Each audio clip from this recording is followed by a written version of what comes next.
beliau komisioner PWI, sekretaris,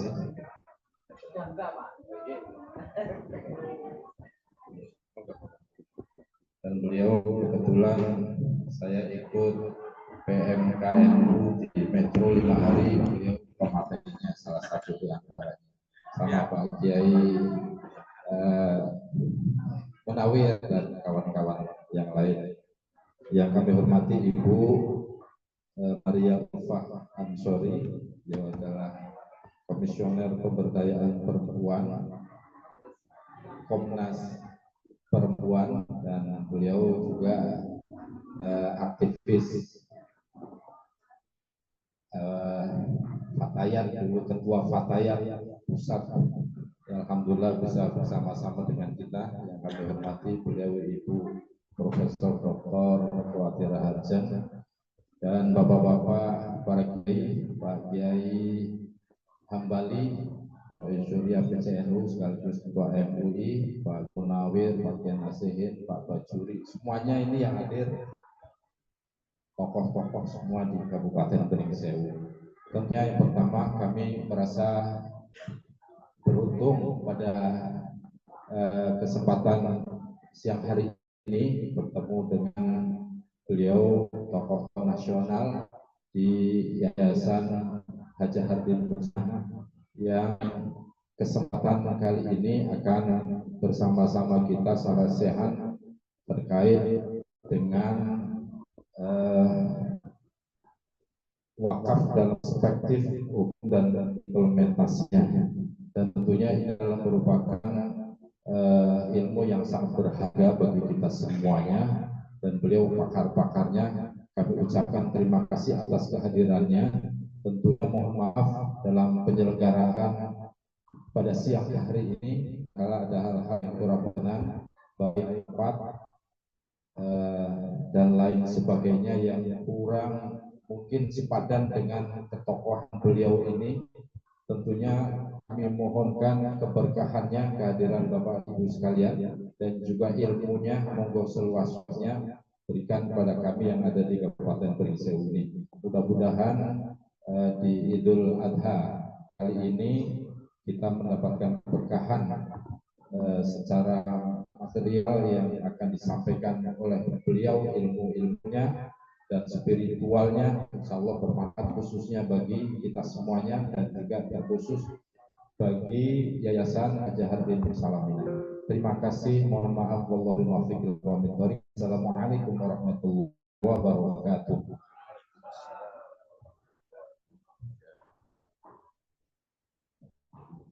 Ya, terima kasih Pak Haji. Mungkin untuk persingkat waktu nanti akan dipandu oleh Ibu Dr. Marita. Kita akan mengadakan presentasi dan ada sesi. Diharapkan ada partisipasi aktif dari Bapak Ibu semua. Dan ini insya Allah melalui juga. Jadi nanti akan dihadiri oleh beberapa orang yang tidak ada di sini. Ketika ada pertanyaan nanti akan saya sampaikan juga waktu dan tenaga di sini. Assalamualaikum warahmatullahi wabarakatuh. Waalaikumsalam. Alhamdulillahirrahmanirrahim. Wassalatu wassalamu ala sayyidina Muhammadin abdul mursalin wa ala alihi wa ashabihi ajma'in amma ba'du. Yang kita hormati narasumber kita Bapak Kiai Haji Sarmidi dan juga para sesepuh pengurus ya, tadi disebutkan. Saya mohon maaf, saya baru kenal dengan Profesor Dr. Khawatira Hajeng, tadi kenalkan juga dengan Pak Kiai Hambali, Pak Kiai Nasihin dan lain-lain. Mohon maaf saya tidak bisa menjelaskan satu persatu. Saya kira ini adalah pertemuan yang bagi kami sangat penting sekali. Kami juga secara pribadi maupun sebagai pengurus yayasan yang diminta oleh Ibu Eko, sahabat saya, meskipun relatif belum lama, tetapi ada kedekatan yang sangat luar biasa, sehingga saya kemudian dilibatkan di dalam kepengurusan Yayasan Hajah Hartini. Jadi saya kira ini adalah pertemuan silaturahim saya yang pertama. Mudah-mudahan Allah berkahi, mudah-mudahan Allah berikan ruang hikmat yang juga bisa bersama-sama menjalankan ya amanat sebagai pengurus maupun sebagai amanat kita sebagai khalifah di tempat kita berada untuk punya amanat itu. Jadi kami berterima kasih sudah diberikan kepercayaan sebagai pengurus Bu Eko dan juga kawan-kawan semuanya. Dan sesi kita pada pagi hari ini adalah tentang wakaf dan implementasinya ya. Jadi ini memang tema ini meskipun temanya umum, tetapi harapannya bisa memberikan pengetahuan bersama dan berbagi pengalaman bersama di dalam implementasi terkait dengan perwakafan ini. Jadi saya kira mudah-mudahan nanti bisa mendapatkan selain juga pencerahan dari Pak Kiai Termidi juga punya pengalaman yang cukup lama ya, berarti Pak Kiai di wakaf 6 tahun ya. Saya kira pengalaman yang cukup panjang, 6 tahun. Selain juga beliau basicnya memang di lembaga Fatwa NU ya, di Bahsul Masail, lembaga Bahsul. Jadi menjadi keseharian beliau. Saya kira beliau juga nanti akan bercerita beberapa bentuk yang bisa kategorinya adalah pengembangan maupun beberapa bentuk wakaf yang bisa dikatakan sebagai pelanggaran mereka begitu ya. Jadi mungkin akan bicara terkait dengan rambu-rambunya. Nah untuk itu kami persilahkan kepada Pak Kiai ini. Waktunya kita punya waktu sampai jam, kalau tadi disampaikan sampai jam 12 mungkin supaya bisa ada waktu untuk diskusi ya. Mungkin pertama apakah kita bisa pengantar dulu mungkin 30 menit, setelah itu baru kita diskusi ya. Baik, silakan Pak Kiai. Terima kasih Mbak Maria. Assalamualaikum warahmatullahi wabarakatuh. Bismillah walhamdulillah wassalatu wassalamu ala sayyidina Muhammad Rasulillah wa ala alihi wa sahbihi wa mawala la haula wala quwwata illa billah. Yang sama-sama kita hormati dan kita muliakan pengurus Yayasan Hajah Hartini. Benar ya? Di sini pengurus yayasan ada pembinanya, termasuk pembina ada Bu Maria, ada Bu Eko, ada Pak Bazuri, dan yang selaku nampir juga yang di sertifikat ya. Ketua yayasan Pak Kiai Taufik sekaligus Ketua PCNU. Yang kami hormati juga Ketua MUI sekaligus Rois Suriah PCNU Brengsewu, Kiai Hambali. Di sini ada sahabat saya yang sering kami repotkan, Pak Kiai Munawir. Ini selalu kami repotkan. Kalau ada acara Bahsul Masail pasti beliau ya repot harus ke Jakarta ikut membahas masalah yang kita sedang bahas. Bapak-bapak dan ibu-ibu hadirin yang saya muliakan, alhamdulillah pada hari ini saya bisa silaturahim kepada panjenengan semuanya. Alhamdulillah perjalanan lancar dan kita semuanya sehat walafiat. Dan mudah-mudahan selalu sehat, Yang penting itu sehat dan rukun yang penting. Sehat dan rukun yang penting. Nah, terkait wakaf itu kan dari, kalau kita namakan itu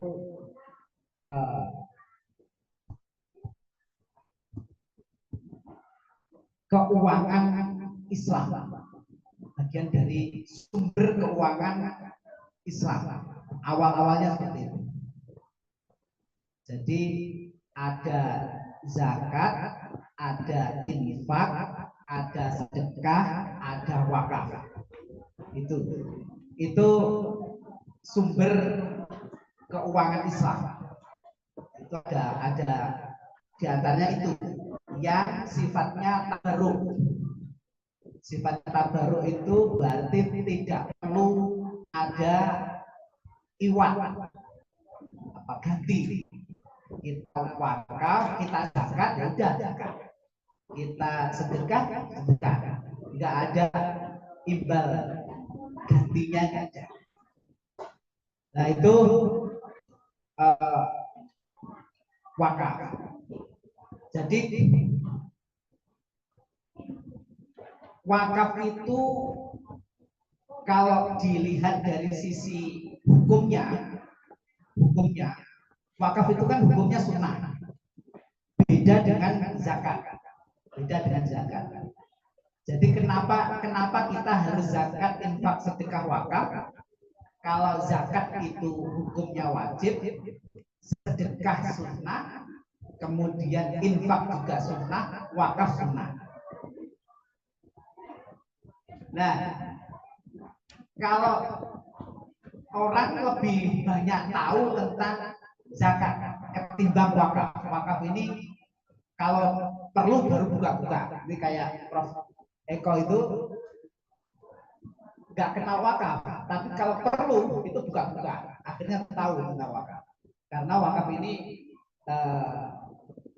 hukumnya tidak wajib sehingga jarang yang menggeluti. Nah, di dalam dasarnya wakaf itu biasanya nyantolnya ini sudah bisa. Saya bikin sekitar 40 slide tapi saya loncat-loncat saja. Kembali yang aja dari awal. Lagi. Yang ketiga. Lagi. Ini. Jadi wakaf itu cantolan hukumnya itu biasanya pakai ini. Ada satu ayat yang sangat populer itu lan tanalul birra hatta tunfiqu mimma tuhibbun. Kemudian ada yang saya cantumkan ini ada setidaknya ada dua hadis. Ada hadis idza matal insan in qata'an wa maluhu illa min salasin. Kemudian ada hadis tentang Sayyidina Umar. Nah, di dalam ayat lan tanalul birra hatta tunfiqu mimma tuhibbun tidak akan mendapatkan kebaikan sebelum menginfakkan harta yang dicintai. Nah, ini yang perlu digarisbawahi ini harta yang dicintai. Harta yang dicintai mimma tuhib bukan mimma tukroh. Kalau mimma tuhib itu yang dicintai. Kalau mimma tukroh yang sudah diboseni. Kalau infak harta yang sudah diboseni itu banyak. Tapi kalau infak mimma tuhib itu tidak banyak. Hanya orang yang luar biasa yang bisa berinfak yang mimma tuhib. Nah, di dalam riwayat ketika beberapa sahabat mendengar ayat ini lan tanalul birra hatta tunfiqu mimma tuhibbun, itu kemudian beberapa sahabat itu sowan Rasulullah. Di antaranya dua, ada Sayyidina Umar dan ada Abu Thalhah. Sayyidina Abu Thalhah sowan ke Rasulullah menyampaikan, ya Rasulullah, saya kepingin mengamalkan ayat lan tanalul birra hatta tunfiqu mimma tuhibbun. Sayyidina Umar bilang, saya mempunyai kebun di Khaybar. Kebun Khaybar ini kebunnya subur, luas, hasilnya luar biasa. Saya sangat suka kebun itu, kata Sayyidina Umar. Kemudian apa perintah panjenengan ya Rasulullah? Kemudian Rasulullah bilang, ahdis aslaha wa tasaddaq biha. Tahan pokoknya, pokok kebun Khaybar itu, kemudian distribusikan hasilnya. Jadi kemudian Sayyidina Umar melaksanakan itu. Fatasoddaqa biha Umar annahu la yuba'u asluha. Kemudian Sayyidina Umar mensedekahkan kebun Khaybar itu. Kebun Khaybar itu la yuba'u asluha, tidak boleh dijual pokoknya. Wala yuhabu, dan tidak boleh dihibahkan. Wala yurosu, dan tidak boleh diwariskan. Tapi kemudian hasilnya dibagikan kepada fakir miskin, kepada Ibnu Sabil, kepada Sabilillah, dan lain sebagainya. Yang kemudian itu disebut mauquf alaih. Itu yang dilakukan Sayyidina Umar. Jadi ketika ada kata-kata ahbis aslaha itu, karena ahbis itu padanannya adalah wakofa, artinya ditahan pokoknya, maka cantolan dari hukum wakaf di dalam fikih itu ya hadis ini, ahbis aslaha wa tasaddaq biha. Nah, itu terkait cantolan fikihnya atau takyif fikihnya. Kemudian ada satu hadis yang sangat populer, di mana hadis ini kemudian disarai atau dijelaskan oleh Imam Nawawi bahwa itu adalah wakaf, yaitu hadis idza matal insan in qata'an wa amaluhu illa min salasin. Ketika anak Adam itu meninggal, itu putus amalnya kecuali 3, yaitu shadaqatin jariyatin, shadaqah jariyah, awal min yuntafa'u awaladin sholihin yaqula. Jadi shadaqah jariyah, ilmu yang bermanfaat, dan anak soleh. Ini hadis ini saya kira luar biasa, di mana hadis ini itu pertama menggunakan atof atau kata sambung au, tidak wa. Kalau au itu berarti pilihan. Satu di antara 3 itu boleh. Au. Kalau wa harus 3-3-nya. Tapi ini au. Jadi kalau punya anak soleh saja itu juga sudah bisa menjadi investasi akhirat, pahalanya akan mengalir terus. Mempunyai ilmu yang bermanfaat saja juga bisa pahalanya mengalir terus meskipun sudah meninggal. Mempunyai sedekah jariyah juga bisa pahalanya mengalir terus meskipun sudah meninggal. Kalau punya salah satu sudah bisa. Kalau punya 3-3-nya itu yang lebih baik. Tapi Rasulullah itu menyampaikan itu ada rahasianya. Kenapa sedekah jariyah dulu? Bukan ilmu yang bermanfaat dulu, bukan anak yang soleh dulu. Karena anak yang soleh itu susah. Anak yang soleh yang bisa mendoakan orang yang ingat orang tuanya meninggal itu susah. Anak kita pondokkan bertahun-tahun, madrasah bertahun-tahun, kuliah bertahun-tahun, tidak menjamin itu menjadi anak soleh. Ilmu yang bermanfaat juga begitu, tidak menjamin kita sekolah terus, mondok terus, ilmu yang bermanfaat. Ternyata kenapa sedekah jariyah dulu? Karena yang paling mudah kalau kita ada itu adalah sedekah jariyah. Apalagi sekarang sedekah jariyah itu bisa dengan cara internet banking, itu tinggal klik selesai, mudah sekali. Kalau dompet kita ada duitnya, tinggal sedekah, mudah sekali. Tapi kalau anak soleh, ilmu yang bermanfaat itu sangat susah sekali. Nah, hadis ini oleh Imam Nawawi itu yang namanya sedekah jariyah, wa kadzalika sedaqatul jariyatu wa hiya al-waqfu. Yang namanya sedekah jariyah itu artinya ya wakaf. Nah, oleh karena itu wakaf oleh Imam Nawawi yang juga sedekah jariah itu bagian dari amal yang tidak putus kalau kita meninggal dunia. Bapak-bapak dan ibu-ibu yang saya muliakan, ini bisa lanjut Mas. Yang lanjutin, oh, atau saya pakai itu aja. Oh, biar mudah. Nah, ini yang disampaikan Imam Nawawi.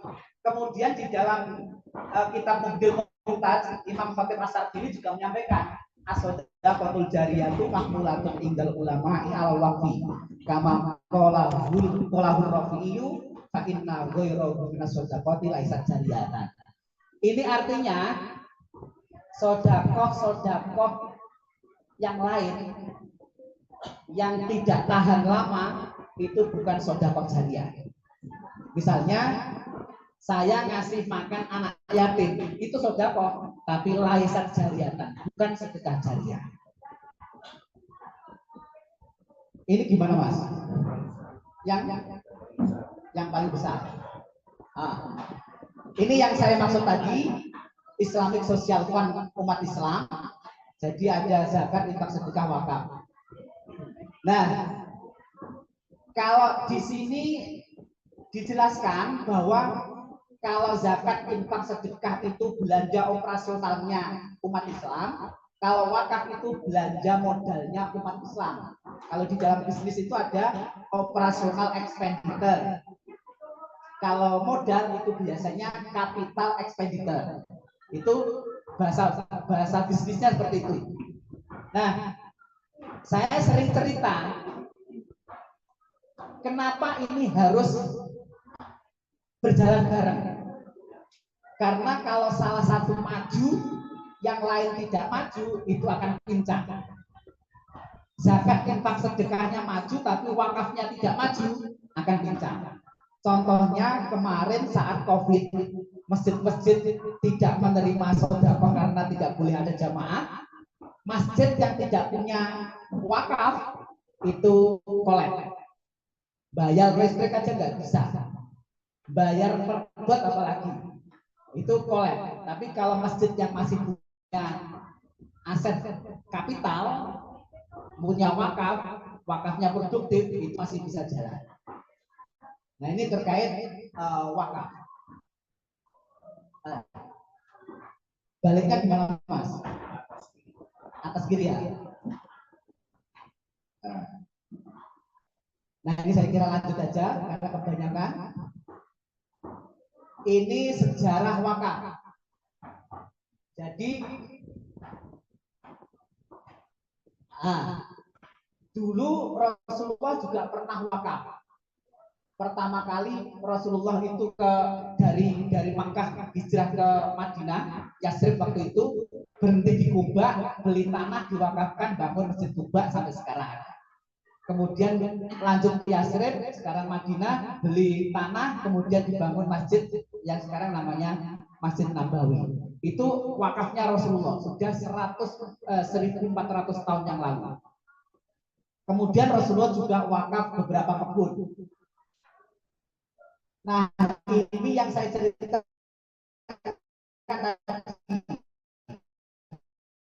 saya kebun Khaybah. Ini yang menarik, yang berupa sumur di rumah satu. Kenapa wakaf air sangat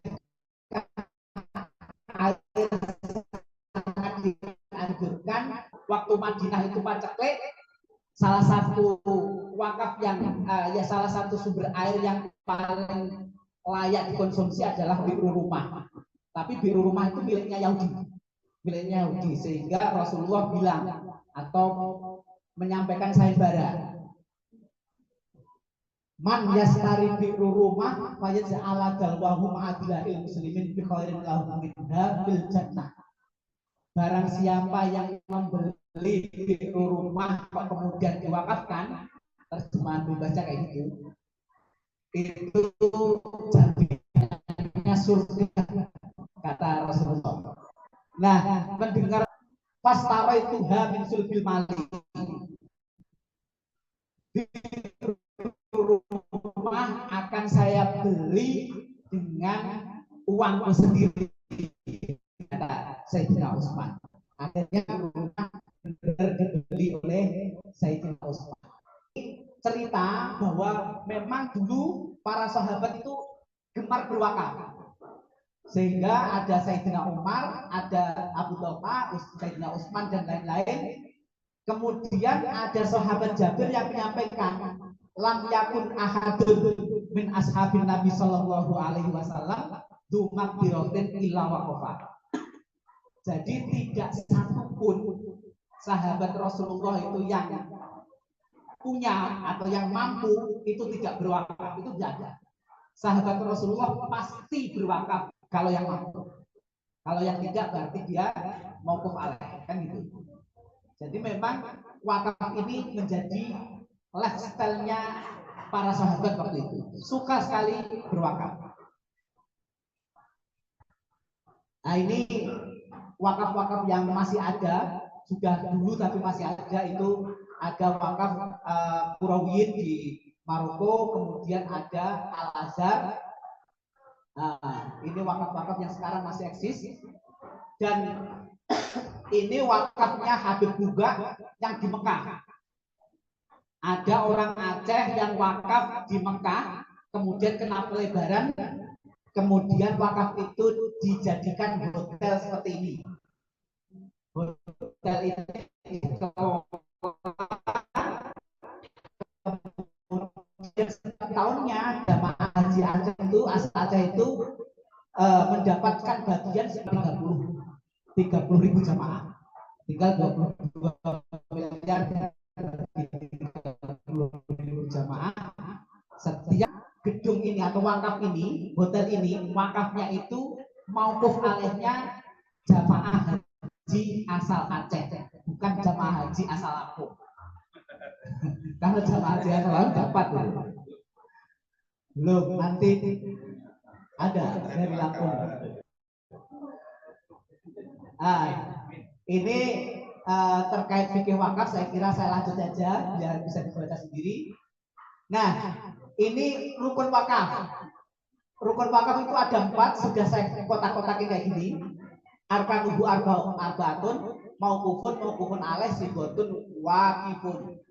Jadi ada mauquf harta yang diwakafkan, ada mauquf alaih peruntukan, ada sigot ikrar wakafnya, ada wakif. Ada wakif orang yang berwakaf. Jadi ini kalau senternya mana Mas? Kanan atas ya? Oh, enggak nyala. Oh, yang ini bawah. Bawah ya. Nah, jadi wakaf itu ibarat wakaf itu juga pencatatannya itu juga di PPAIW, di KUA. Pejabat pembuat akta ikrar wakaf. Kalau saya sering mengibaratkan itu, wakaf itu seperti nikah, sama-sama dicatat di KUA kan. Kalau nikahnya itu dicatat di KUA berarti resmi. Kalau nikahnya tidak dicatat di KUA berarti nikah siri. Sama, wakaf kok tidak dicatatkan di KUA, ya wakaf siri. Wakaf siri. Wakaf siri itu apa? Sohadianatan walayasifu kodoan. Sah secara agama. Wakaf secara lisan itu sah secara agama, tapi tidak sah, belum dianggap sah secara negara. Oleh karena itu, dari ikrar yang masih lisan harus dibawa ke KUA. Dari KUA harus supaya sohadianatan wa kodoan itu di KUA. Ini belum cukup, di KUA ini belum cukup, harus dibawa ke BPN, tasjilus syahadah, harus disertifikasi di BPN. Kalau sudah di BPN ini baru wakafnya itu kuat secara agama dan juga secara negara. Nah ini perbedaan zakat infak sedekah dan wakaf, saya kira langsung saja. Ini ilustrasi bedanya wakaf dengan zakat. Jadi kalau saya selaku nadir, menerima kambing itu harus saya kelola, harus saya ternak sehingga beranak. Nah, kalau beranak berarti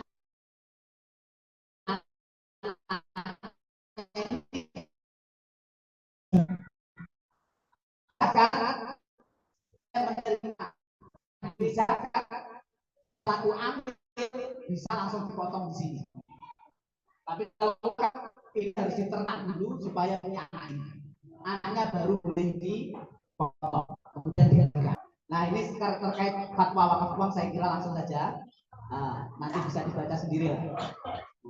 Istidlal bisa dibaca sendiri. Saya lewatin aja. Ini tugas nadir dalam fikih. Nah, wa wadhifatun nadiri hifdzul usul wa samratuba ala wajhil ikhtiyar. Jadi kita selaku nadir, kalau kita menjadi nadir, saya juga sudah menjadi nadir, itu harus mampu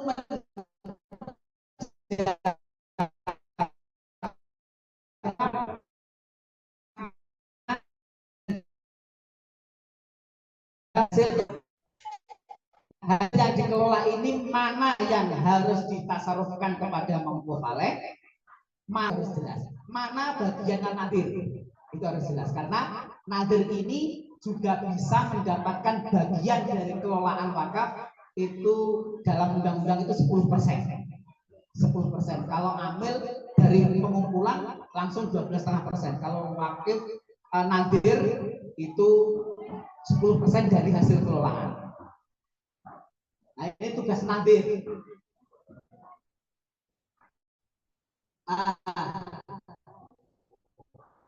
Ini tadi lanjuti bahwa wakaf dari non muslim itu boleh meskipun untuk masjid. Nanti bisa dibaca sendiri. Regulasi wakaf. Regulasi wakaf itu ada undang-undang, ada PP, ada peraturan-peraturan yang lain. Ini dari tahun 60 undang-undang pokok agraria sampai undang-undang wakaf. Di dalam undang-undang wakaf itu ada turunannya PP, ada keputusan Dirjen, ada peraturan Badan Wakaf Indonesia juga. Nah, ini peraturan wakaf. Nah, di dalam peraturan wakaf itu kesimpulannya itu yang paling inti itu ada di sini. Ada wakif, di sini penjelasannya dari undang-undang, ada benda wakaf, ada mauquf, ada nazir, ada ikrar. Nah, ikrar itu yang segon tadi. Nah, ini mauquf alaih penerima manfaat benda wakaf. Nanti bisa dipelajari. Ini tugas nadir. Tugas nadir itu ada 4 di dalam undang-undang wakaf itu. Pertama melakukan pengadministrasian harta wakaf. Jadi kalau ada nadir kok tidak mengadministrasi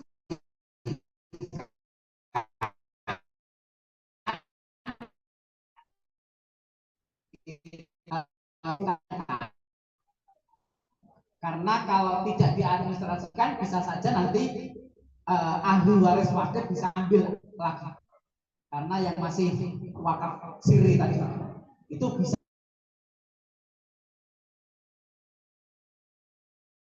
ambil lagi karena tanahnya itu belum sertifikat wakaf. Ini kasus kayak gini banyak sekali. Nah, yang kedua mengelola. Nadir harus mengelola, kemudian mengawasi, melindungi harta benda wakaf. Yang keempat ini yang sulit biasanya, melaporkan. Ini yang sulit, melaporkan. Nah, ini tugas nadir wakaf uang saya kira juga hampir sama. Nah, ini alur tata cara berwakaf. Nah, tata cara berwakaf itu wakif atau kuasa wakif ke KUA, harus ke KUA. Kemudian ikrar, kemudian di dalam ikrar itu ada AIW, ada surat pengesahan nadir. Kemudian dibawa ke BWI, ada pendaftaran nadir, kemudian dibawa ke BBN. Ini alurnya seperti itu. Alurnya seperti itu. Ini alur pendaftaran nadir. Ini alur pergantian nadir. Jadi kalau ada nadir itu ada 3, bapak-bapak dan ibu-ibu. Ada nadir perorangan, ada nadir badan hukum, ada nadir organisasi. Sekarang nadir organisasi sama badan hukum saya kira hampir sama. Yang beda itu adalah nadir perorangan. Kalau nadirnya perorangan, biasanya nadir itu kan di dalam sertifikat itu atau di dalam AIW, akta ikrar wakaf itu kan 5 orang. Perorangan itu tidak boleh 1 orang, minimal 3. Rata-rata itu 5 orang. 5 orang itu kalau nadir perorangan, kalau diantaranya itu meninggal, wafat, itu kan harus dilakukan pergantian. Harus dilakukan pergantian supaya ada peremajaan. Nah, kalau nadir perorangan itu harus ada proses penggantian. Proses penggantian itu nanti ada checklist persyaratannya sendiri. Di bawah ada nanti. Nah, setelah ada checklist yang sudah dilakukan, maka ada proses di Badan Wakaf Indonesia. Pergantian nadir itu di Badan Wakaf Indonesia. Menurut luasannya, kalau nadir tanahnya itu di bawah 1000, itu cukup BWI kabupaten kota. Kalau di atas 1000, di bawah 2 hektar, itu BWI provinsi. Kalau di atas 2 hektar, itu baru BWI pusat. Nah, kemudian outputnya nanti ada SK penggantian nadir, ada surat tanda bukti pendaftaran nadir dari Badan Wakaf Indonesia. Nah, checklistnya apa? Ini checklistnya. Checklistnya itu ada berapa ini? Ini aja 1, 2, 3, 4, 5, 6, 7, 8, 9, 10. Ada sekitar 16 surat yang harus dikumpulkan untuk melakukan pergantian nadir, baik itu perorangan maupun badan hukum. Kalau nadirnya perorangan itu harus, kalau yang sudah meninggal harus ada bukti kematian, dilampirkan itu bukti kematian. Kalau nadirnya masih hidup kok mau diganti, harus ada pernyataan mengundurkan diri dari nadir yang masih hidup itu. Nah, biasanya BWI tidak akan berani mengeluarkan SK pergantian nadir sebelum ada pernyataan tertulis yang ada materinya dari pengunduran diri. Kalau belum biasanya nggak berani, karena ujung-ujungnya nanti kalaupun dilakukan itu sengketa itu, ujung-ujungnya sengketa. Nah, ini checklist selanjutnya dari checklist yang ke atas kemudian sampai ke bawah ini harus terpenuhi, harus dicentang semua itu. Kalau belum, biasanya BWI masih meminta dilengkapi itu centangan tercentang semua. Nah, kalau nadirnya badan hukum kok mau dipindah ke badan hukum yang lain, harus ada pernyataan pengunduran diri badan hukum itu yang ditandatangani oleh, kalau yayasan itu ketua dewan pembina yayasan. Ketua dewan pembina yayasan itu terkait pergantian nadir. Nah, BWI itu selalu mendorong, waktu saya jadi sekretaris BWI, sekarang sudah enggak jadi sekretaris BWI, selalu mendorong nadir itu dianjurkan, didorong ke badan hukum berupa yayasan atau organisasi. Kenapa harus badan hukum? Karena kalau nadirnya badan hukum, nanti di sertifikat ini yang dari LWP ini tahu ya, di sertifikat itu kok, di sertifikat wakafnya itu kok muncul nadirnya. Kalau NU biasanya Perkumpulan Nahdlatul Ulama, kalau Muhammadiyah biasanya Perserikatan Muhammadiyah, kalau yayasan itu namanya yayasan. Nanti kalau ada pengurus yayasan yang meninggal, pengurus NU yang meninggal, pengurus Muhammadiyah yang meninggal, nggak perlu ganti sertifikat, nggak perlu merubah sertifikat, karena hanya perlunya hanya merubah akte notaris yayasan atau badan hukum. Tapi kalau masih perorangan terus, kalau meninggal harus ke BPN ganti lagi, harus ke BPN ganti lagi. Jadi kita disibukkan oleh pergantian nadir itu.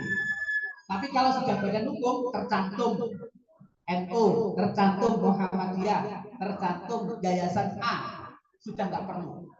Kalau ada pergantian pengurus yayasan meninggal, tinggal akta notaris ke notaris saja, selesai. Itu terkait pergantian nadir. Yang selanjutnya ini pelaporan nadir, saya kira harus dilakukan juga pelaporan nadir itu. Kemudian ini nggak begitu banyak terjadi pergantian riswah, terkait riswah. Nah ini peruntukan dan mauquf alaih. Bedanya peruntukan dan mauquf alaih itu apa? Kalau orang yang berwakaf namanya wakif, berwakaf, misalnya peruntukannya rumah sakit, pasien itu mauquf alaih. Kalau ada orang wakaf, peruntukannya masjid atau musola, jamaah masjid itu mauquf alaih. Nah, bedanya di situ antara peruntukan dan mauquf alaih. Peruntukan dan mauquf alaih. Kalau sudah diingatkan ya Mbak Maria ya. Nah, kenapa penting memahami regulasi? Karena regulasi orang itu biasanya kayak gini. Orang itu suka melanggar. Kalau didorong, biasanya orang beramal itu dorongannya atau wazinnya itu ya 3 ini. Kalau tidak takut agama, ya sungkan terhadap masyarakat. Kalau sungkan terhadap masyarakat, biasanya takut sama peraturan. Itu dorongan orang beramal itu seperti itu. Ini yang enggak Mas ya. Nah ini saya kira lanjut aja. Nah ini lanjut aja. Nah ini tantangan pengembangan wakaf di Indonesia itu salah satunya ini. Ya, ini. Jadi literasi kita masih rendah terkait wakaf. Yang selanjutnya, tantangan yang selanjutnya itu adalah ini. Mayoritas umat Islam itu Syafi'iyah. Ini Pak Kim Nawir yang paham. Jadi Syafi'iyah itu wakaf uang tidak boleh, istiqlal tidak boleh, perubahan peruntukan itu juga tidak boleh, wakaf temporer juga tidak boleh. Begitu kan Kiai ya? Ini 4 ini nggak boleh semua oleh Syafi'iyah. Padahal 4 ini sudah diatur di undang-undang ya. Sudah diatur di dalam undang-undang. Jadi kalau saya sering menyampaikan ada kiai kok menolak undang-undang, biasanya saya kasih penjelasan gini, kiai. Wakaf itu ibadah atau muamalah? Kalau wakaf itu ibadah, kaedahnya adalah idza sahhal hadis bahwa madhabi, kan itu ibadah. Kalau ada hadis yang sahih, pendapat yang sahih, itu yang kita pegang, itu kalau ibadah. Kalau muamalah kan enggak. Kalau muamalah itu kaidahnya tidak sahhal maslahah bahwa madhabi. Kalau di dalam muamalah itu ada kemaslahatan, itu yang kita ambil. Nah sehingga saya sering tanya kepada kiai-kiai yang menolak ini, wakaf uang yang penjelasannya seperti itu, detail kayak gitu itu maslahat enggak? Tukar guling tanah wakaf maslahat enggak? Apalagi kalau kena PSN. Kemudian perubahan peruntukan maslahat enggak? Ini perubahan peruntukan itu ada kasus ya di Jawa Timur. Orang tahun 80 itu wakaf untuk musola. Mungkin kasus ini juga ya nanti ya. Untuk musola. Tapi kemudian tahun 2000-an 2020 masyarakat itu sudah ramai sehingga dari musola mau dirubah menjadi masjid. Itu karena kiainya Syafi'iyah murni, Syafi'iyah kolot itu tidak mau merubah peruntukan dari musola ke masjid, apalagi ke yang lain gitu. Nah ini perubahan peruntukan. Nah, tapi ini sudah diatur di undang-undang, merubah peruntukan itu boleh. Yang bisa merubah peruntukan adalah Badan Wakaf Indonesia. Gitu. Itu perubahan peruntukan. Nah, tantangan kedua itu adalah sering terjadi sengketa wakaf. Ada 4 bentuk sengketa, sengketa sesama nadir, sengketa antar nadir dan bukan nadir, biasanya ada terkait developer dan sebagainya. Sengketa antar nadir dan non nadir perihal apakah harta itu berstatus wakaf atau tidak. Ini biasanya dengan ahli waris. Ada sengketa antar BWI dengan non BWI karena keputusan BWI. Itu ada seringnya itu 4 ini sengketa ini. Biasanya jarang sekali keluar dari 4 ini. Nah, dari sengketa-sengketa ini ada treatmentnya sendiri-sendiri. Bagaimana cara menyelesaikan sengketa. Tapi yang penting mana nih ya? Aduh. Yang penting ini penyelesaian sengketa itu di dalam undang-undang itu yang pertama adalah melalui mediasi. Yang penting ini masa ngurus wakaf itu harus sengketa ke pengadilan. Ini berlarut-larut kalau ke pengadilan. Harus melalui ini dulu mediasi. Kalau nggak bisa mediasi, arbitrase. Kalau nggak arbitrase biasanya baru ke pengadilan. Pengadilan ini pilihan yang paling akhir. Sebelum ke pengadilan, lakukan mediasi. Perlu panjenengan ketahui bahwa yang namanya sengketa itu orang kok sengketa, lembaga kok sengketa, organisasi kok sengketa, itu pasti akan kehilangan 3 hal. Yang pertama, kehilangan kesempatan. Jadi kalau lembaga kok sengketa, pasti kesempatan itu hilang. Orang dulunya percaya untuk kerjasama karena sengketa, pasti lari dia, nggak akan mau kerjasama. Itu kesempatan. Kemudian kehilangan energi, capek ngurusi sengketa itu, nggak bisa kembangkan, malah capek ngurusi sengketa. Apalagi kalau sudah pengadilan, pasti capek. Yang ketiga, yang sengketa itu akan kehilangan berkah. Kalau percaya berkah, pasti tidak berkah. Orang yang sengketa itu pasti tidak berkah, apalagi ngurusi wakaf. Pasti tidak berkah. Kalau orang yang senang sengketa. Nah, ini yang alur penyelesaian sengketa yang sudah dirancang oleh Badan Wakaf Indonesia. Ada mediasi, arbitrase, kemudian ada litigasi. Litigasi itu biasanya ke pengadilan agama, petun, dan pengadilan negeri. Ini penyelesaian sengketa. Kalau bisa hindari litigasi, hindari litigasi. Nanti capek. Yang untung itu yang pengacara. Pasti yang untung itu pengacara. Hindari litigasi. Ini prosesnya nanti bisa dilihat sendiri. Prosesnya itu agak panjang. Kemudian kendala atau hambatan yang ketiga adalah nadirnya tidak profesional. Makanya kami di BWI ada yang namanya sertifikasi profesi nadir wakaf. Nah, ada LSP-nya, lembaga sertifikasi profesi nadir. Kenapa harus sertifikasi? Supaya nadir itu bisa profesional, dapat menghimpun, menjaga, mengelola, menyalurkan, dan membuat laporan kegiatan wakaf dengan prinsip-prinsip tata kelola wakaf. Nah, jadi kalau sudah profesional itu diharapkan fundraising juga bisa, ngelola bisa, laporan juga bisa, bagi juga bisa dengan baik. Itu yang sudah profesional. Oh, tidak cukup kalau 3 menit. Nah, ini kalau nadir profesional itu supaya nadir itu akuntabel. Yang namanya mengelola wakaf itu akuntabilitasnya itu tidak hanya kepada manusia atau mauquf alaih, tapi juga ada spiritual and moral accountability, pertanggungjawaban moral kepada Allah.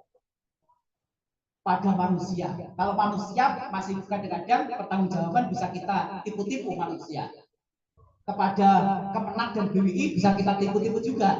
Tapi kalau pertanggungjawaban kepada Allah itu tidak bisa kita tipu. Tidak bisa kita tipu. Nah, ini saya lanjut aja. Saya kira sudah cukup ya. Ini terkait bagaimana memproduktifkan itu kerjasamanya dengan siapa aja yang bisa kita akses. Nah, ini yang penting. Yang penting terakhir nih, Mbak Maria. Jadi ini ada ayat. Ini ayat surat Al-Munafikun kalau saya. Lupa saya.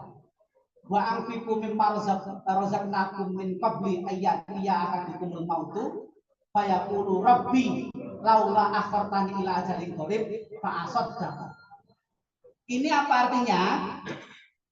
Sedekah itu menjadi bergening orang yang sudah mati. Panjenengan sekarang masih hidup, kita sekarang masih hidup, jadi tidak merasakan itu. Tapi kalau sudah mati nanti, sudah meninggal nanti, pasti merasakan ini. Kalau saya bisa kembali lagi ke dunia sekejap saja, itu fa'asot dako, saya akan sedekah.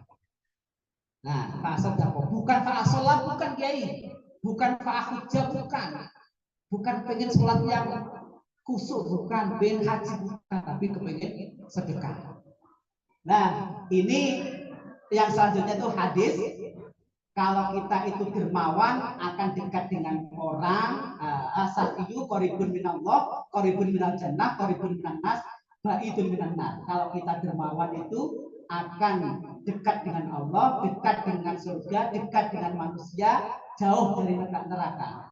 Kebalikannya, yang bakhil itu jauh dari Allah, jauh dari surga, jauh dari manusia, jauh dekat dengan neraka. Wala jahilun sahyun ahabbillah azza wa jalla min alimin bakhilin. Nah, saya kira sangat jelas. Jadi kalau Pak Ketua PCNO mau nyalon, itu harus ini kuncinya nih. Sahyun. Nggak bisa kalau nggak sahyun. Karena kuncinya didekati rakyat, dipilih rakyat harus sahyun. Kalau nggak sahyun nggak jadi. Saya kira itu Mbak Maria. Terima kasih. Kalau ada yang ditanyakan monggo saya akhiri. Wassalamualaikum warahmatullahi wabarakatuh. Terima kasih Pak Kiai Sarbini, luar biasa ya. Beliau begitu komprehensif menjelaskan tentang soal wakaf dan implementasinya, baik dari perspektif hukumnya maupun dari perspektif agama dan moralitasnya ya. Saya kira lengkap sekali. Baik, saya kira waktu kita tinggal 20 menit. Kami persilakan untuk dialog atau ada yang tanya, silakan. Berapa orang selain Ibu? Silakan. Kalau mau pakai mic.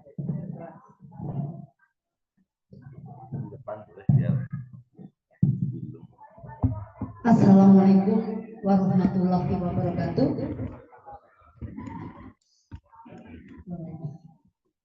Perkenalkan, saya Nurul Hidayah, nama muslimah ya. Profesi saya pengacara, mediator dan hakim. Yang saya tanyakan adalah karena selama saya beracara belum pernah bertemu tentang sengketa wakaf ya. Siapa saja pemberi wakaf, siapa saja penerima wakaf, harta benda apa saja yang bisa diwakafkan, kemudian apakah penerima wakaf itu boleh suatu yayasan, dan yayasan itu yang mengurus wakaf itu siapa saja. Terima kasih. Wassalamualaikum warahmatullahi wabarakatuh. Waalaikumsalam. Terima kasih Ibu Hidayah. Ada lagi sebelum dijawab, bisa 3 penanggap, silakan. Bapak, silakan Bapak. habis Bapak ini baru Bapak yang ini. Assalamualaikum warahmatullahi wabarakatuh.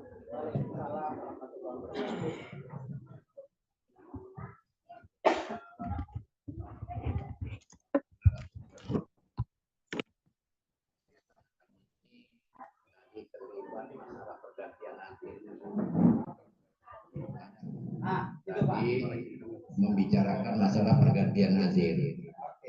Pergantian nazir ini tadi disebutkan meninggal dunia dan harus ada surat keterangan meninggal dunia. Yang kedua, dari nazir itu ada 5 orang, misalnya ada yang sudah meninggal 3 orang, yang ada yang masih hidup. Karena inilah yang jadi permasalahan sekarang di sini. Itu kan harus ada surat pengunduran diri, kata Bapak tadi, di atas materai.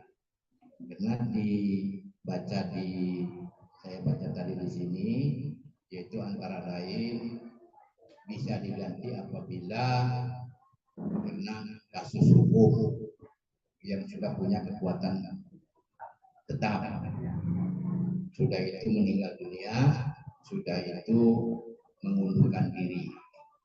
Nah, bagaimana kalau 3 masalah itu belum ada? Contoh, oke, kita yang kita laksanakan di sini, Pak, maaf ini, nazir ada 5, yang 3 meninggal dunia, yang 2 masih hidup. Yang masih hidup itu tidak pernah mengundurkan diri dan tidak pernah dipenjara dengan kekuatan tetap.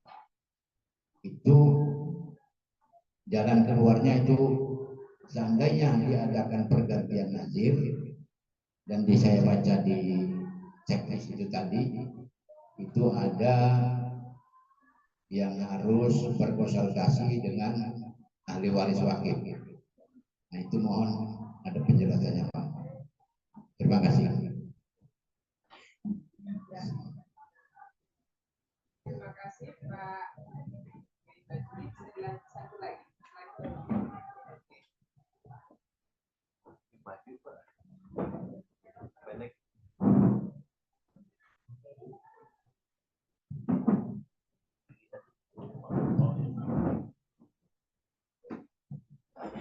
Assalamualaikum warahmatullahi wabarakatuh.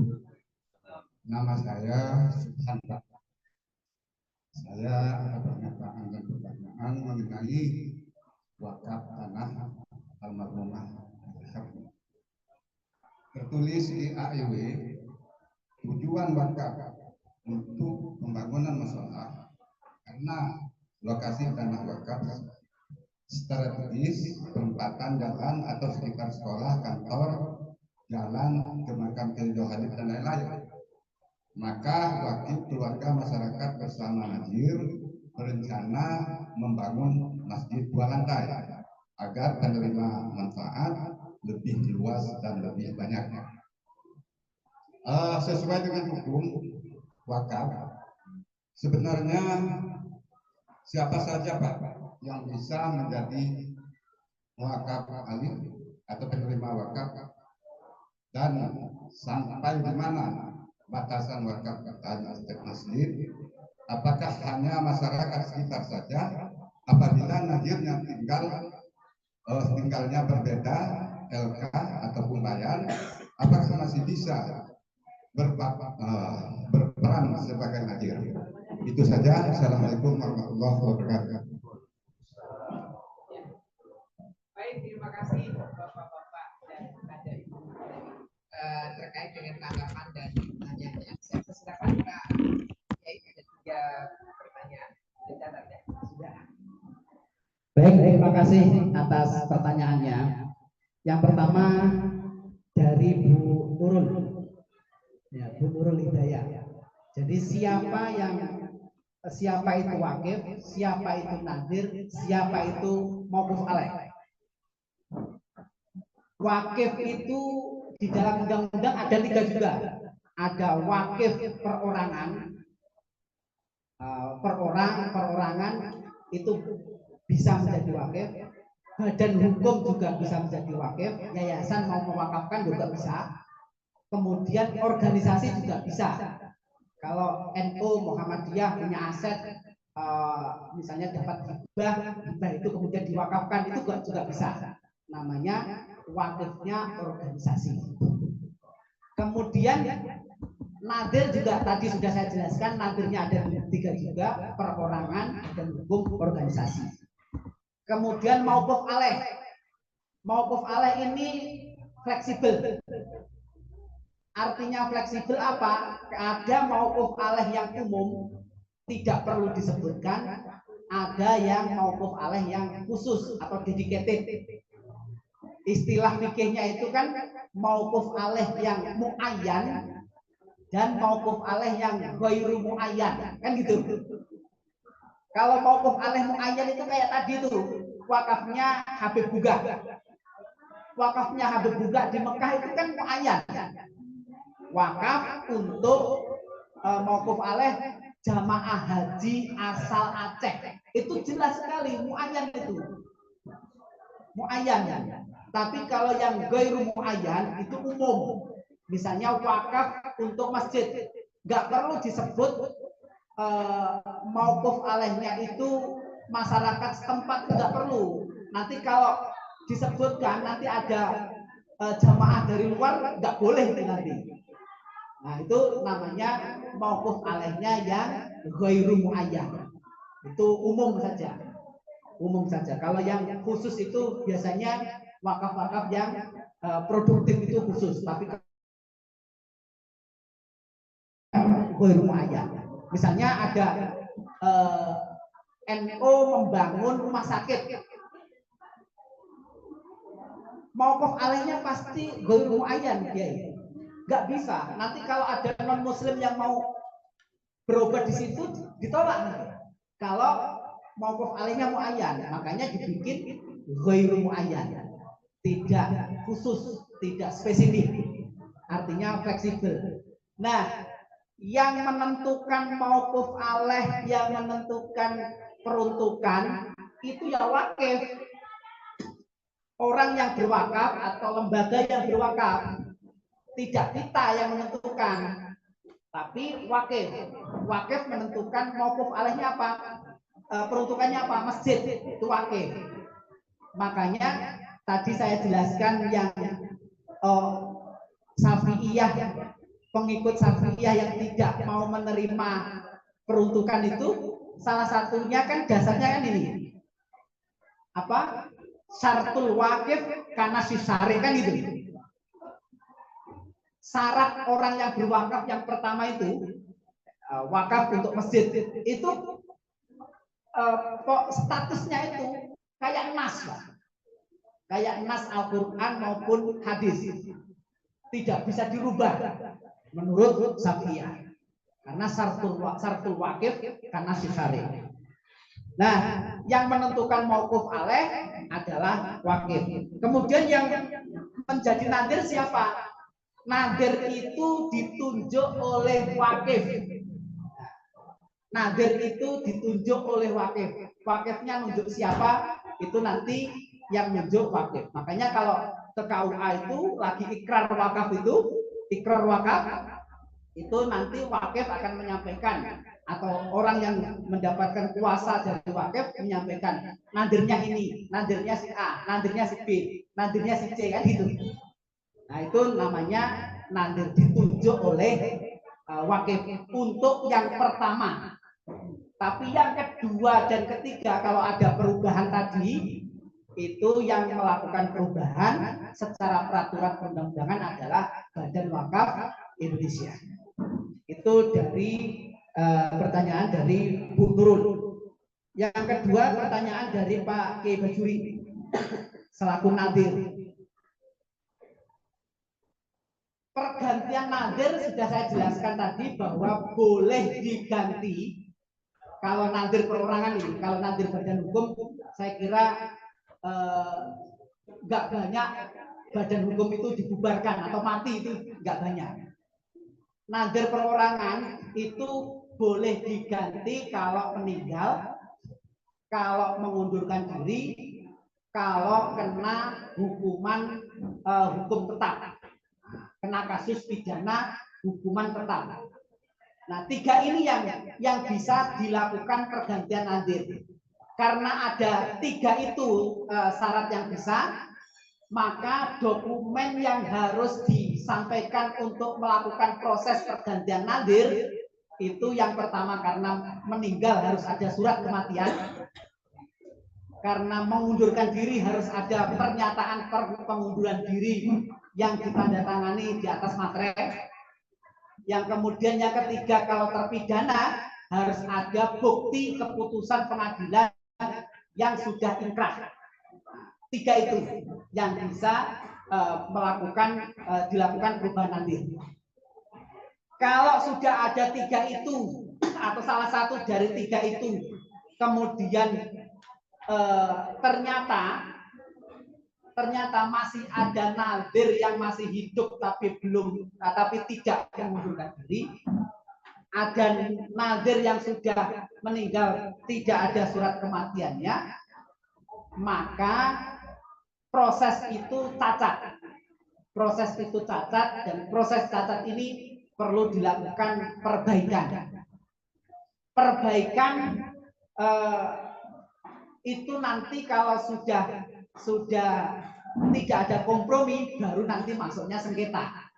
Tapi kalau masih ada kompromi dilakukan perbaikan, musyawarah mufakat selesai, itu bisa selesai dilakukan perbaikan.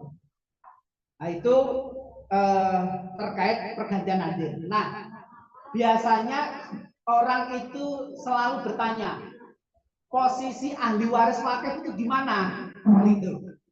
Posisi ahli waris wakif itu akan memberikan pertimbangan dalam melakukan pergantian nadir atau perubahan peruntukan. Itu memberi pertimbangan. Itu di dalam undang-undangnya seperti itu. Itu dari pertanyaan dari Pak Bajuri. Yang ketiga dari Pak Subhan. Wakaf tanah untuk musola siapa saja yang menjadi nadir, terus mauquf alaihnya siapa saja. Nah, tadi sudah saya sebutkan mauquf alaihnya tentu umum karena peruntukannya itu adalah tempat ibadah. Yang menjadi nadir dulu sudah ditunjuk oleh wakif, nadirnya ada 5. Nah, sekarang berarti tinggal nadir yang masih ada itu musyawarah dengan kelompok masyarakat yang menjadi mauquf alaih, kemudian musyawarah dengan ahli waris supaya memberi pertimbangan, kemudian dilakukan perubahan nadir. Nah, kalau saya selalu menganjurkan memberikan saran supaya nadirnya itu badan hukum. Badan hukum yang disepakati oleh nadir lama, yang disepakati oleh mauquf alaih, yang disepakati oleh ahli waris untuk membentuk badan hukum. Nah, supaya apa? Supaya tidak seperti tadi. Kalau orangnya meninggal, nggak usah ganti sertifikat, merubah sertifikat, karena di sertifikat nanti tercatat badan hukumnya. Nah, nadirnya siapa aja kalau masih perorangan? Ya tergantung musyawarah tadi. Siapa yang musyawarah itu ditunjuk sebagai nadir, ya nanti itu adalah kesepakatan hasil musyawarah bahwa nadirnya ini. Kalau nadirnya badan hukum, berarti hasil musyawarah memutuskan badan hukum ini yang menjadi nadir. Seperti itu. Kemudian yang perlu diperhatikan adalah ada satu syarat yang harus dipenuhi adalah kalau nadir perorangan salah satu di antara 5 itu atau 3 itu harus ber-KTP sesuai dengan lokasi tanah wakaf. Harus sesuai KTP yang sesuai dengan tanah wakaf, minimal 1 kecamatan.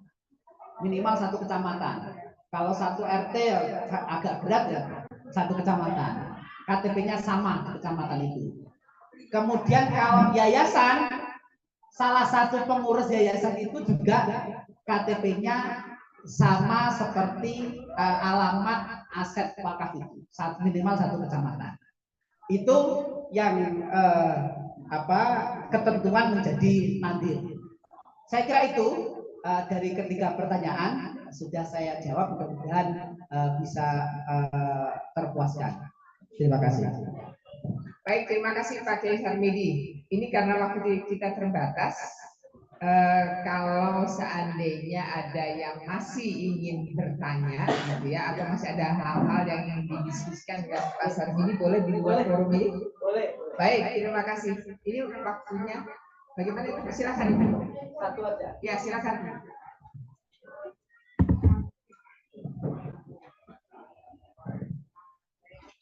Terima kasih. Assalamualaikum warahmatullahi wabarakatuh.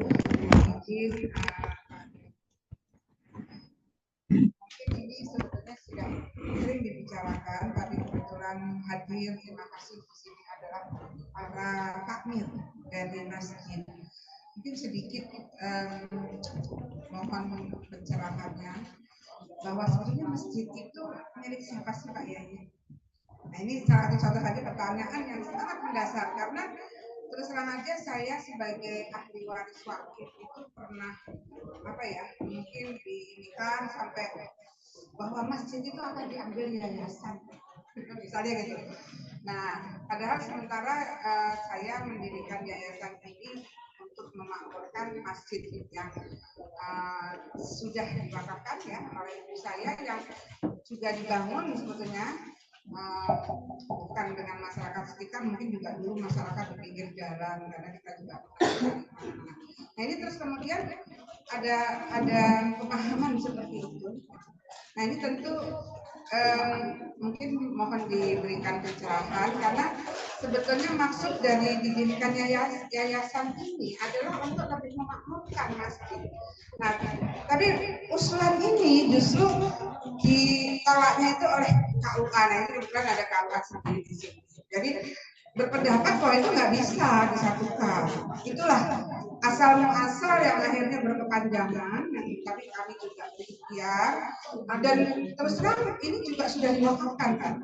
Memang belum berubah menjadi sertifikat wakaf, tapi sedang dalam proses. Nah, itulah Pak Yai, mudah-mudahan Pak Yai bisa menjelaskan lebih lanjut. Terus terang dituduh seperti ini ya sedih juga gitu loh. Tapi ya nggak apa-apa, nanti pada akhirnya suatu saat nanti akan menjadi para takmir ya. Terima kasih Pak Yai.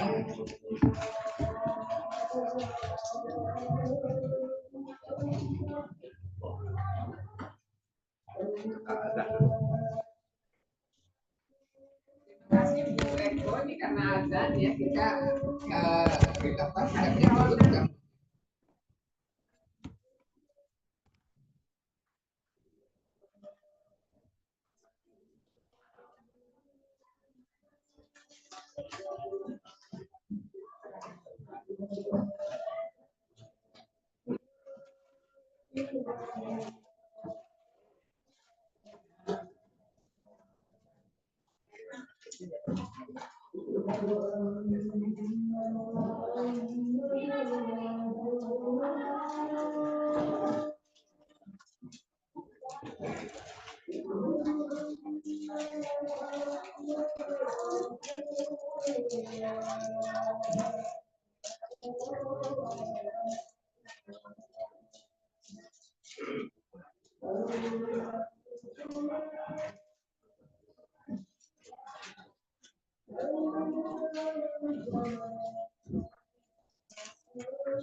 Baik, terima kasih. Kita sudah break mendengarkan azan. Pertanyaan atau tadi masukan sekaligus dari Bu Eko ini sangat penting ya, yang bisa dijelaskan juga oleh Pak Kiai Sarmidi. Monggo Pak Yai.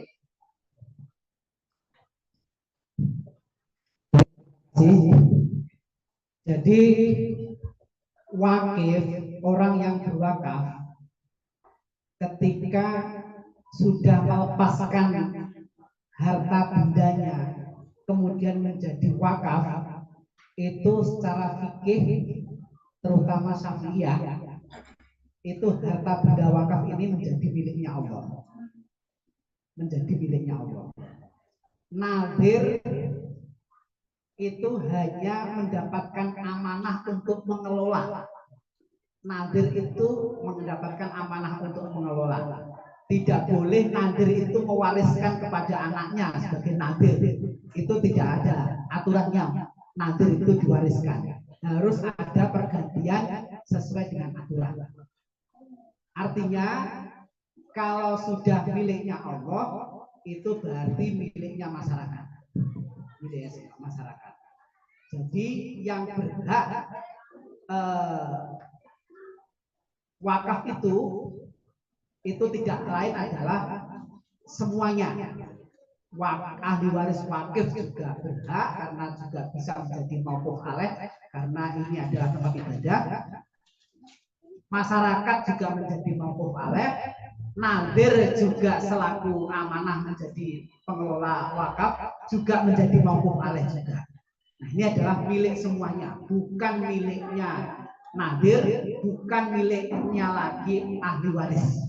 Itu ketentuan dalam fikih seperti itu. Sehingga kalau ada apa-apa karena ini miliknya Allah, maka harus didiskusikan bareng, dimusyawarahkan bareng bagaimana menyelesaikan, mengelola, memakmurkan, mengembangkan aset wakaf yang ada itu. Pesan saya, mengelola wakaf itu adalah mengelola asetnya Allah, maka amanah harus dijaga dan hindari sengketa. Kalau rukun itu Pak, rukun itu gampang, mau mengembangkan seperti apa itu banyak yang datang. Tapi kalau sudah sengketa itu sulit yang minta. Orang dulu jamaahnya masjid mungkin banyak karena sengketa bisa saja berkurang. Itu mengelola wakaf. Jadi intinya adalah harus taat peraturan, harus taat aturan agama, kerukunan yang dikedepankan. Saya kira itu yang bisa saya sampaikan. Lebih kurang mohon maaf. Wallahul muwaffiq ila aqwamit thoriq. Wassalamualaikum warahmatullahi wabarakatuh. Terima kasih Pak Kiai Sarmidi. Saya kira cukup jelas ya jawaban dari Pak Kiai Sarmidi. Nanti mungkin sekali lagi kalau ada hal-hal yang ingin didiskusikan, berharap bisa diskusi dengan Pak Kiai Sarmidi. Saya sebagai moderator saya kira tidak perlu menjelaskan, merumuskan ulang ya, karena cukup jelas ininya apa yang disampaikan. Kami atau saya mohon maaf jika ada hal-hal yang tidak berkenan dan terima kasih atas segala perhatiannya. Akhirul kalam, wassalamualaikum warahmatullahi wabarakatuh.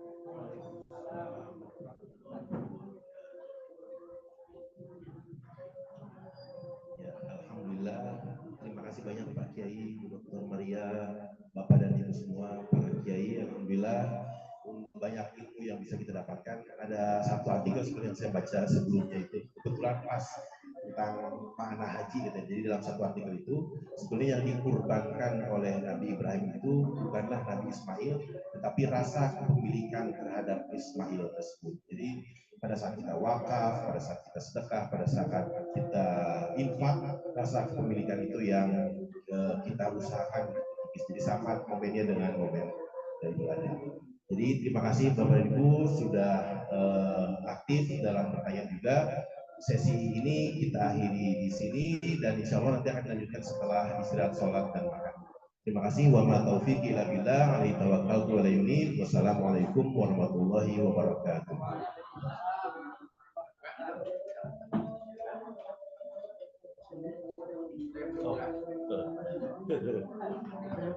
Ada sesi siang, Ada yang saya tanyakan, ini ada habis sholat zuhur, mungkin habis apa namanya itu? Soma. Soma ya. Soma. Masih ada sesi yang kedua, Pak? Ya tidak beberapa, karena menurut kami seperti maaf ada takmir, ada sekretaris takmir, jadi perlu jangan sampai di antara kita yang terjadi gunjang ini termasuk Pak BWI, Pak Ketua, ini yang saya sayangkan seperti Pak Gus Salim, kemudian Pak Ibnu, kemudian Pak Faizin, ini tidak hadir. Semestinya mereka bisa hadir di sini, jadi kita bisa sama-sama mendengarkan apa arahan-arahan daripada Bapak BWI Pusat, itu Pak Tamir sama Pak ini, jadi biar kita tahu jelas bagaimana sih yang sebenarnya pergantian hadir itu. Sebenarnya tadi sudah jelas tadi, cuman bahwa persyaratannya ini sudah jelas, cuman kita biar jelas lagi supaya Pak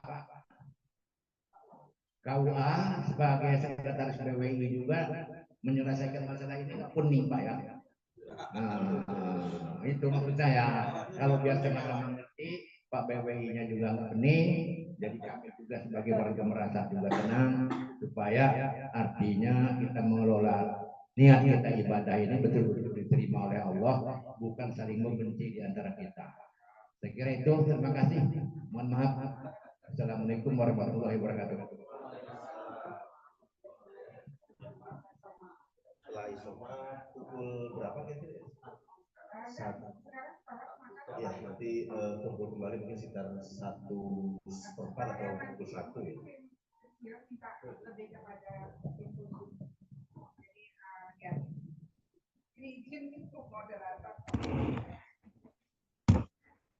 Jadi enggak mungkin di sini aja Maria. Jadi insya Allah sekarang kita isoma, istirahat, sholat, makan semuanya, dan itu nampaknya juga belum bisa dibagikan menunggu apa.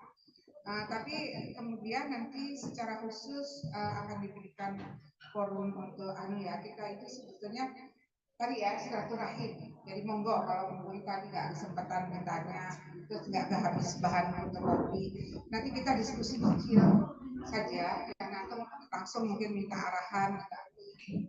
Saya setuju sekali, sebaiknya kita tidak mengambil jalur yang tadi ya Pak ya, sengketa, kecuali gitu, kecuali ya. Tapi saya sangat yakin kita bukan mau menang, nggak ada yang menang, nggak ada yang kalah, yang ingin kita bangun kebersamaan, saling menguatkan.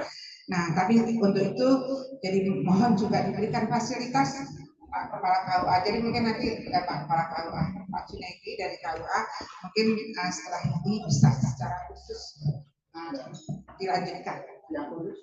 Yang khusus mungkin yang lebih berkenan. Tapi saya sangat berharap sekali kalau Pak Yai Hamdali bisa bersama kita, karena saya lihat dalam daftar itu Pak Yai juga merupakan dewan pertimbangan di BWI Kabupaten gitu. Jadi saya sangat berharap sekali khususnya Pak Yai itu bisa kan. Itu mungkin ya, tapi jadi Pak Kepala KUA, takmir.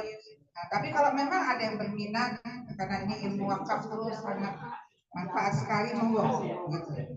Nah, Mbak Nurul nggak usah dulu ya, karena saya izin, izin. mau mendampingi klien di Polres. Monggo. Ya, jadi pokoknya gitu, semangat gitu. Matur nuwun atas kehadirannya. Ini tambahan ilmu. Terima kasih. Oke, terima kasih. Aku habis sholat. Jauh nggak dari sini?